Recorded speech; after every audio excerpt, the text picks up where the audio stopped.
Dear Aunt Flo is a podcast about bad periods, and I'm your host, Elisa Michelle. Every month, we'll dive deep into my own vaginal monologues as I discuss my journey with endometriosis and share stories that we wish someone would have warned us about sooner. I am your new period BFF, so let's get comfortable speaking about our cycles.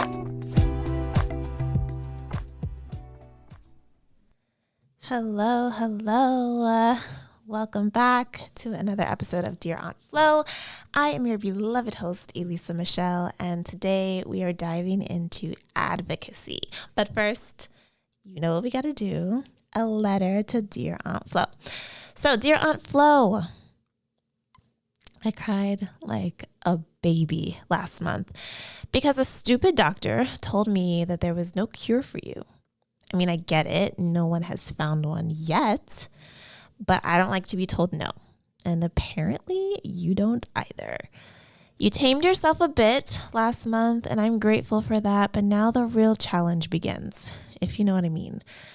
So let's keep this convo open and aligned, okay? Sincerely fed up, Elisa Michelle. So I am in a new space today. I feel like a legit podcaster right now. I'm not in my living room. I am in an actual podcast studio. I have the headphones, I have the microphones, like I have the Rodecaster Pro. Like we're doing it. Okay, we're doing it all today. But we are talking about advocacy. If you've followed along on my journey so far, you have heard me say this word time and time again, and I will continue to shout it from the mountaintops because it's so important. What is advocacy? Advocacy is the public support or recommendation of a particular cause or policy. And that's the dictionary, like online definition. Okay, so I'm not making this up. Do people still use dictionaries anymore? I hope so. But anyway, when it comes to endometriosis or women's health in general, we need all the advocacy we can get, whether it's from a spouse or a friend or a family member or from yourself. Okay? You know your body the best. In my case, it's mostly me. And that's because I never want to burden anyone else with my problems unless I absolutely have to.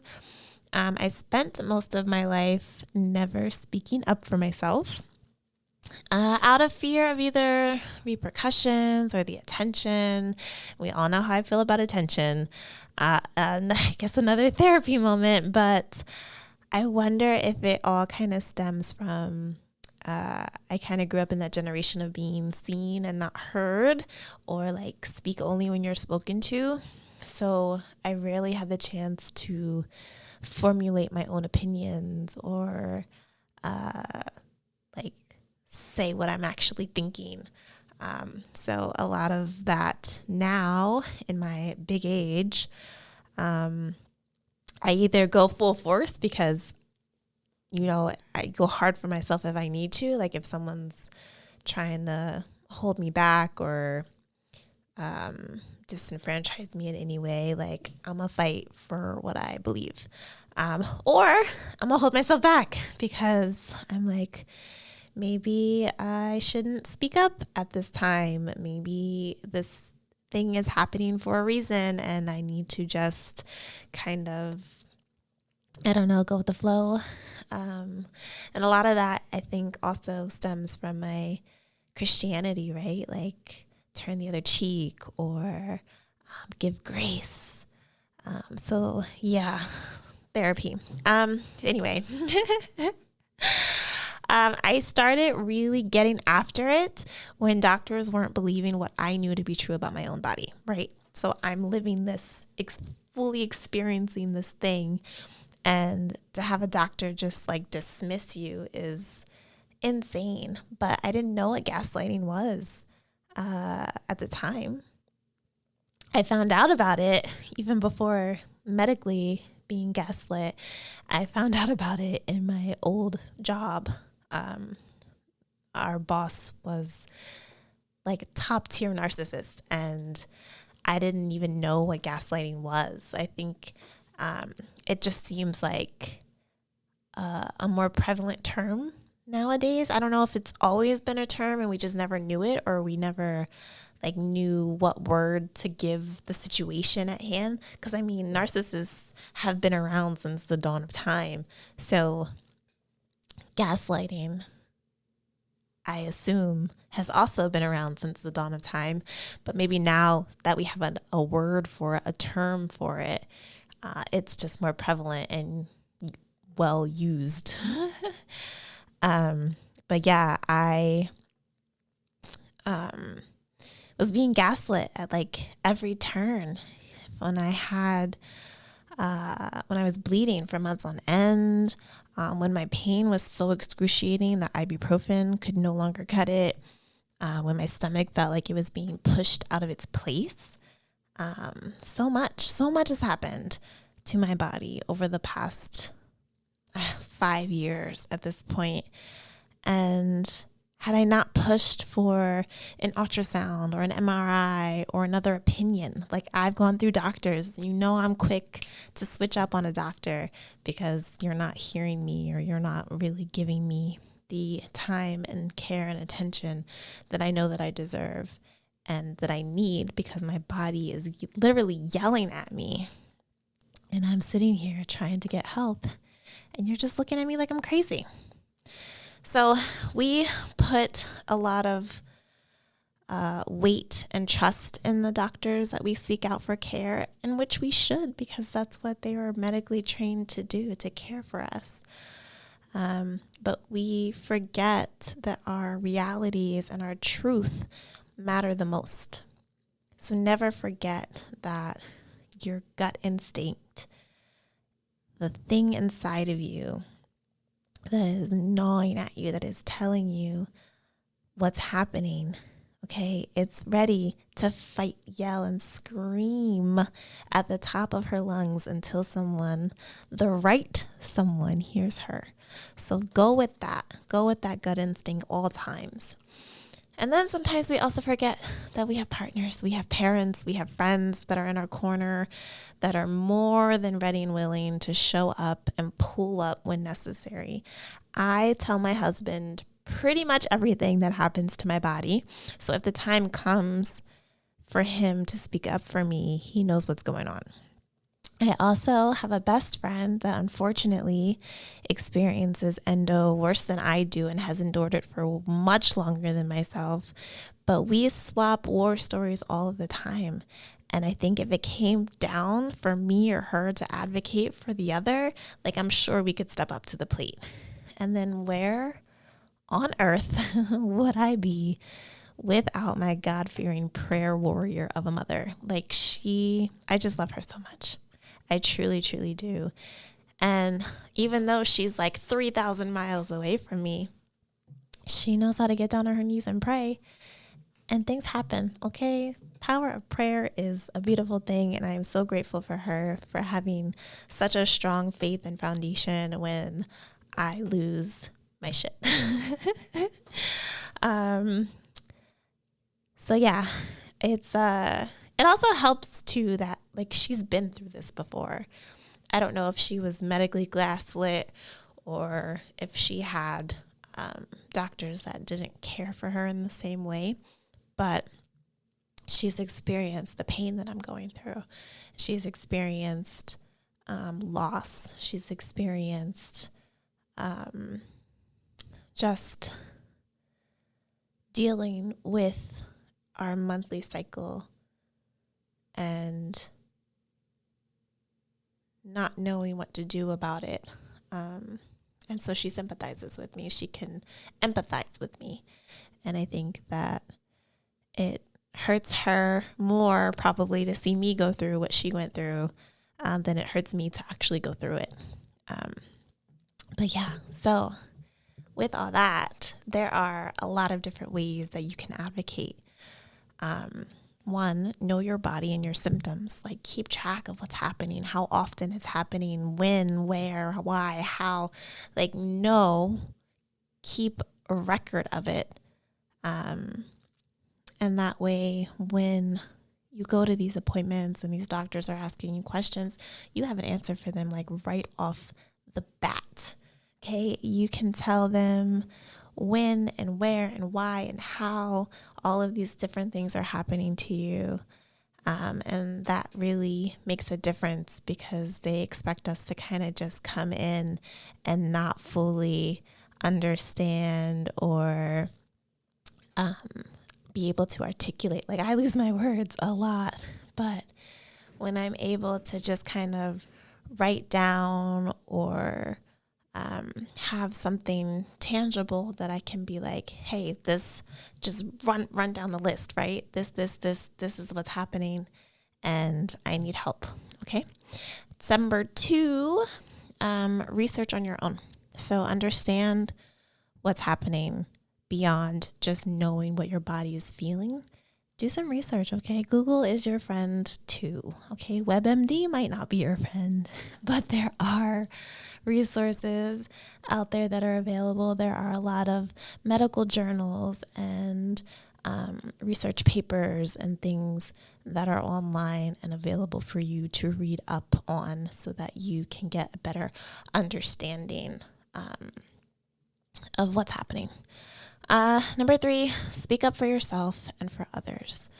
This is a great way to advocate because if you're experiencing it, chances are someone else is experiencing it too. This podcast is a form of advocacy for me. I'm able to share my story because I know that there is a community of other women out there who are experiencing some of the similar or at least relatable things that are happening to me. And another reason or another way to advocate is to fight the system, okay? Get in from the inside. And I'm not saying like go out and go to medical school, get a medical degree, and then be like, bam, now what? Because that's a lot of work, and let's not get that deep into it. But get to know your local constituents. What laws are in place that can help further and better research and programming centered around your cause. I feel that it would be nice if we had local council women and councilmen and mayors and grant writers and lawmakers who cared about women. But we live in America, and we all know what's happening. I mean, we see what's happening all of the time, every day. They come after us for no reason. And it's sad when you get things taken away, like abortion rights, like the choice, the option to choose. No matter what situation put you in this situation, the right to choose should be your right. And we are forced with accepting laws from people who, 1, don't have a uterus, and 2, say that they're pro-life, but don't give a rat's ass about life. They don't care about anyone's life except for their own. And I'm going to step off of my soapbox because I can go much deeper than that with this situation. But it's really sad that we don't have better advocacy for women out there. Okay, last but not least, join a community of like-minded individuals, okay? Like a nonprofit or an agency for social change. I'm going to list a few resources in the show notes that I've followed over the past few years that have given me a lot of insight into different aspects of the women's body and how to best show up for myself. If I'm thinking right off the top of my head, we have Black Mamas Matter, Birth Workers of Color, for the Village Doula, the Black OBGYN project. So there are resources out there. And of course, I'm always going to go hard for my people. So a lot of my resources are going to be for women of color because we need it. Okay. We need it. Next week, actually, April 11th through 17th, which is actually probably the week that this will be dropped. This podcast episode will be dropped. So April 11th through 17th is Black Maternal Health Week. And Black and brown women are 3 times more likely to die from pregnancy-related causes than white women. And if you've been following the myriad of stories, but most recently about our popular and beloved Jessica Petway, and then the former NFL cheerleader Crystal Anderson, just their passings were unnecessary. Like, they did not have to happen. And I know at some point we all pass away, but to leave this earth for something that could have been avoided with just the simple task of listening. Like, oh my goodness, if you just listened to Jessica when she came to you about the enormous size blood clotting, for her to be misdiagnosed,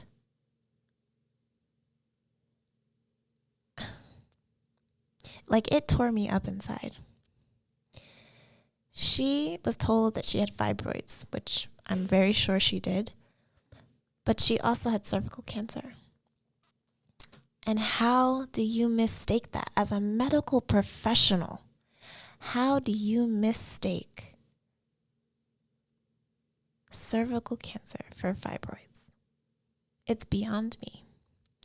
But her death could have been avoided had someone listened to her and took her seriously about the pain that she was in, about her circumstances.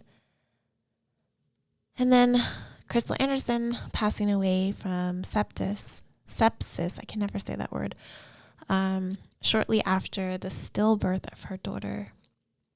I just think of when COVID was around and like running rampant, and women weren't allowed to have their partners or family members or anyone else in the room with them when they went to doctor's appointments, when they had their pregnancy checkups, when they were giving birth. Like, I can't imagine having to be alone in that type of situation with my own voice, trying so hard to fight for myself, and doctors just dismissing it off as nothing. Another day for them. It's just another day in the life for a doctor to do whatever that they do. It's really disheartening. I also think about just how we have doulas and midwives now. I mean, we've had them for ages. They've been around forever, but we have access to women who are there to literally fight for us and advocate for us and help us understand what we need, and then have someone else to relay what we're feeling and what we're experiencing. I think it's very important, and I hope that whenever I start this journey to motherhood, that I have a doula or a midwife in my corner, because I think it's so important, especially with the experiences that I've had so far. I would really love to have that extra added advocacy beside me. So yeah, you never know what differences you can make when you show up for people, when you show up for yourself. So just keep that in mind. And then it's really sad what's happening with our Black and brown women and how much we have to fight for ourselves. Like what preventions are being put in place to protect us from this? Like we have the stats and we have the research and we have the just reality of things that are happening and they've been happening, and yet what's being put in place to prevent it? What's being put in place to stop these stats from growing? Nothing. It baffles me. Wellness visits aren't even the same anymore. You go in for a physical or for your pap smear. Pap smears are on your insurance every 3 years. Why are they not yearly anymore? What happened to annual pap smears? Does my vagina just stop needing a checkup for 2 years out of the time? That's just not, it doesn't make any sense to me. I watched a video the other day, actually. A lady was talking about how her insurance says every 3 years for pap smear. She went in anyway to get one during her wellness visit. And they told her, no, every 3 years. And she said, no, I'm going to check with my insurance. And she did. She called them, asked all the questions she needed to ask. And they said that, yes, it's written that they don't do it or don't need it every 3 years. But if you want one during your wellness visit, you can request it and they don't charge you for it. And this is she has Kaiser. So I don't know what the other insurances are like, but you can definitely double check. If you feel that during your wellness visit, you also need a pap smear, you have the right to ask for one. And if your insurance covers it, great. And if it doesn't and you have the money to pay for it, also great. But make sure that you know your rights. Make sure that you are getting the full checkup experience. It's really sad. And I pray for the day that we'll be taken seriously and loved enough to help us in our time of need. Okay, let's wrap up today's episode and then video if you are watching on YouTube. I challenge you to speak up for yourself, whether it has to do with your period or your job or your next door neighbor. Listen to that loud voice in your gut, letting you know that it's not right, but it's going to be okay. And once you fight for what you need, you'll get what you need. And that leads us to today's affirmation. It's not right, but it's okay. I'm going to make it anyway. So say it with me. It's not right, but it's okay. And I'm going to make it anyway. Bonus points if you know the lyrics that song goes to and the artist who sings it. And remember, I drop a new episode at least monthly, either through Apple Podcasts or Spotify. And then on YouTube, I drop a full video. So be sure to like and subscribe if you're into that kind of thing. I love you. I see you. I hear you. Peace. Hey BFFs, thanks for tuning in to Dear Aunt Flo.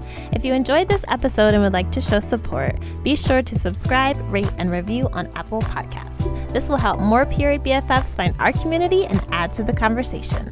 Follow on IG at dearauntflo.pod and let me know what topics you'd like to cover this season. Catch you in the next episode, period.